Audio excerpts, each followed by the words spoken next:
Hello everyone and welcome to a new video.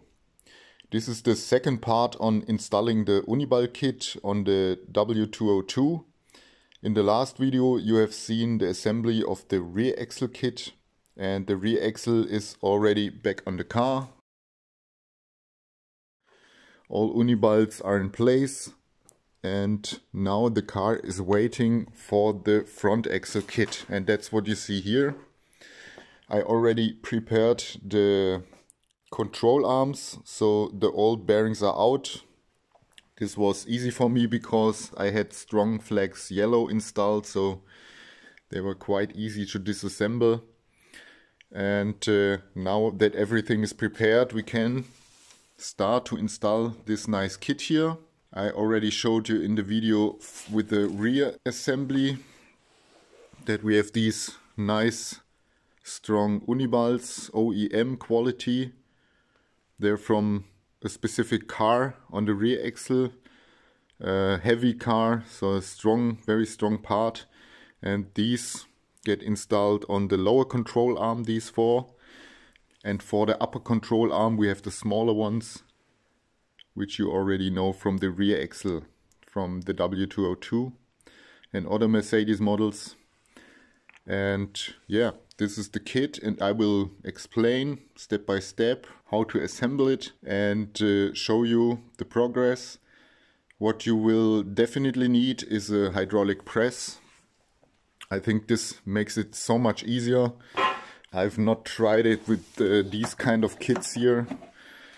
That's what some people also use sometimes. Also me, I'm using this for like pulling bearings out and in.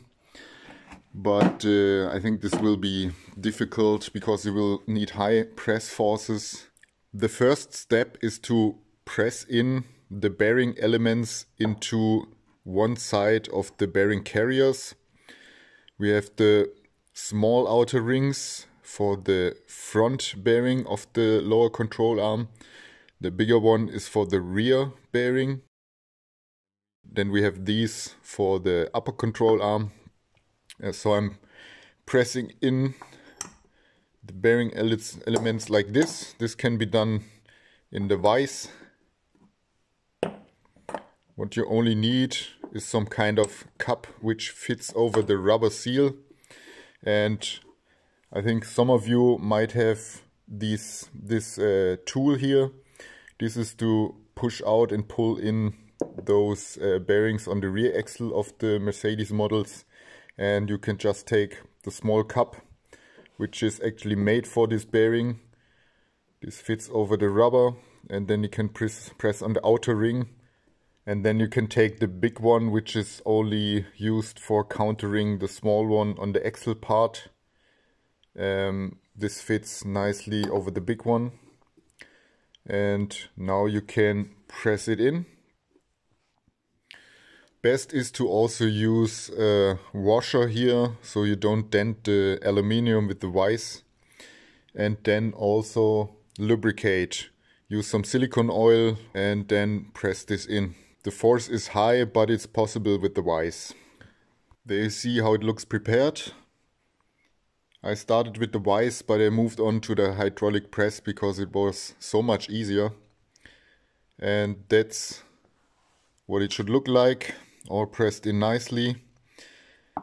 And now we can continue starting to press these halves into the control arms. And I will start with the upper one, because for the lower control arms I will have to adjust the height of my hydraulic press.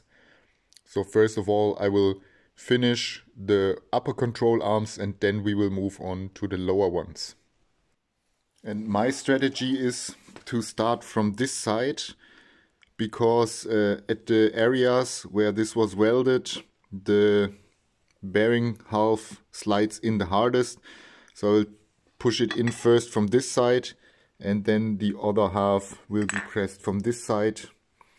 And what I will also use is some high strength lubricant, because we will need a lot of force. Depending on the type of hydraulic press you have, definitely make sure that you are aligned with the hydraulic cylinder. so perfectly centered, and then also make sure that there's no angle so the shell doesn't slip in sideways or in an angle. And now we can try to press.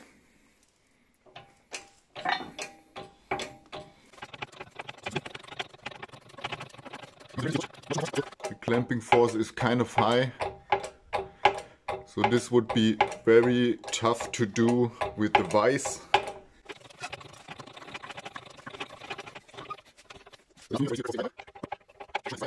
Now it's in. It will definitely go pretty high. So now I can be sure it's pressed in all the way.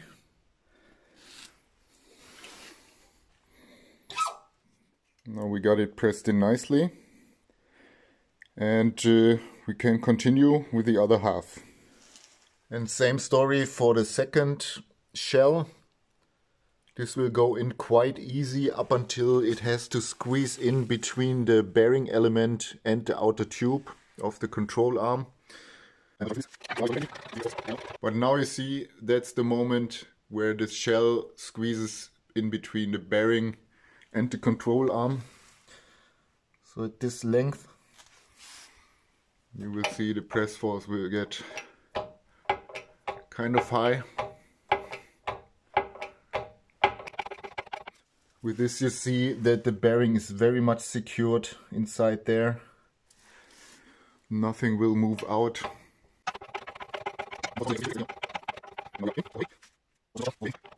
I will still peak the force so we can be sure it's nice and secured.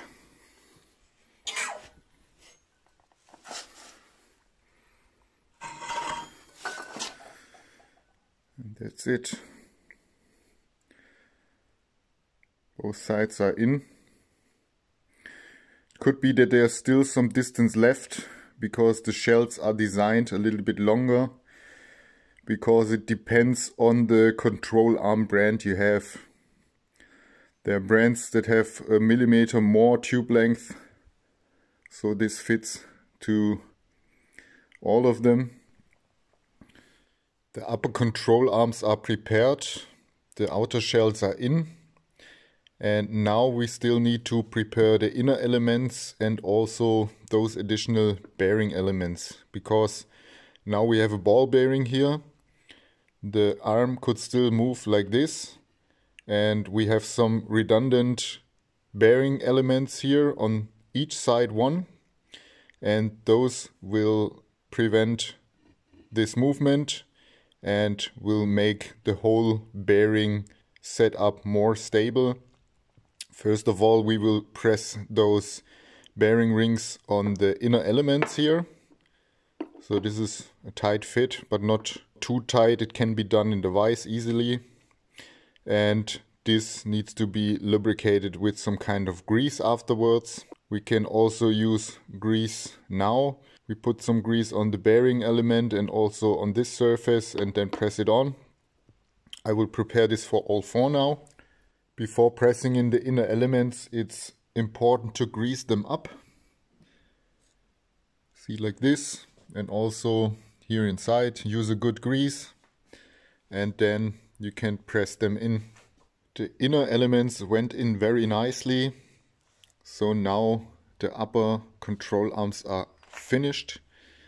And when assembling this to the car, it is important to know that every control arm has these four elements, so two on each side, and they can be placed here, pressed in, so they will also stick to this, and this allows caster angle adjustment. So usually this sits symmetrically, so two on each side, and this is the stock setup of the caster angle. And for motorsport purpose, it is better to increase the caster angle. So from this perspective, this is the left control arm. On the left side, you would use one more on this side. So the whole control arm comes to the back of the car, and therefore the wheel bearing carrier gets a higher angle, and this increases the caster angle and leads to more sporty drivability. You even can use all of them on one side, but when using all four on one side, you have to make sure that the cables of the sensors which come through here don't get in contact with the control arm. That's what you can see here. The sensor cables for the brake pad and the RPM signal of this wheel, they come through here. And if you don't use a distance washer there, the control arm can come close to those cables. This is what you need to check, but it's nice to have this adjustability. Me personally, I will assemble it like this. I will use 3 washers on one side and 1 on the back. And with this, I will have a caster angle gain of not sure what angle. I can write it down. I've calculated it, but I don't know it right now. And this will help with the drivability, with the driving performance on the track. Let's move on to the lower control arms. I will start with the bigger bearings, so the rear ones. And what you can do to make it easier is to smoothen this edge. Otherwise this can scratch when pressing it in and take up some paint and material and get stuck. So I will smoothen them out with some sandpaper and then move on to the next step. As you see, I have to make a little special construction here, because I don't have the table of this press, which normally sits in the middle. But like this it also works. I cut a pipe in the right length to support the bearing on the bottom, and then press on the top without bending the control arm. Same procedure for the second half of the bearing carrier. I sanded it out a little and now pre-pressed it in with the vise, and the rest will be done with the hydraulic press. So I will place my tube on the bottom, some element in between, and then press it down. And once the second ring slips in between the bearing and the outer steel shell, the press force gets really high. That's what you see here. When pressing in the other half, it was only half the press force. It's even higher.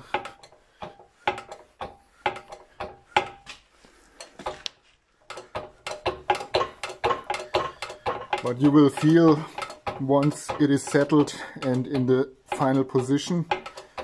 It should be around now. Yes, looking good. And I will always overpress it a little to make sure everything settles nicely. Okay. And now we are done with the rear one. I will finish the second control arm and then we move on to the smaller one. That last shell will be a little bit tricky. So for that I changed tactics. I pressed in the one without the bearing element first on this side here, because this was easy to do with the vise. And now I placed some round material in between, so it has already some counter pressure. So this is in real nice and tight. And now I can place the whole control arm into the press and just press in this element from top, and then we're done. Here you see the final result. The bearing kit is assembled. Those are the top arms. Here you also see my caster angle adjustment. I placed 3 washers on this side, 1 on this. Therefore I will gain more caster angle. And then for the bearing elements on the lower control arm, you just need to have to press these things on. And there you have it. I will assemble this to the car now and then show you how smooth this pivots. And it's really looking great. The clamp forces are really high, so there is actually no chance of these elements coming out during the lifetime. But for safety reasons, I have to advise you to pin these shells. So what you can do is to drill small holes here and there. Be careful to not drill into the rubber seal of the bearing element, and then put some pins in or some small screws and make sure they are secured. Here you can see the kit on the car. The lower control arm is already torqued. It's running really nice. You can see it has no high brake free momentum. Really runs very nice. Play free. Robust enough to last a lifetime, and also sealed. The upper control arm I didn't mount yet because I need to do some other changes, but you can see how this would sit. With the caster adjustment, you see that I have to take care of the cables. I will need to place a shell somewhere in this area. There's already a threaded bolt, so I think I will place a shell here to hold the cables away from the control arm, but then it will be nice. And in the last video I promised you to show the pre-assembled kit of the rear axle, so I will put this into the video now. Here you see the fully pre-assembled kit for the rear. I just wanted to show you before I send it out to Australia because it got ordered. And that's what you get when ordering the rear axle Uniball kit. Very nice now, those seals. Radial shaft seals, I think is the English term. And that's what you get, perfectly encapsulated. No dust or dirt will touch the Uniballs. This will last forever. Thank you for watching, like, subscribe, and see you in the next video.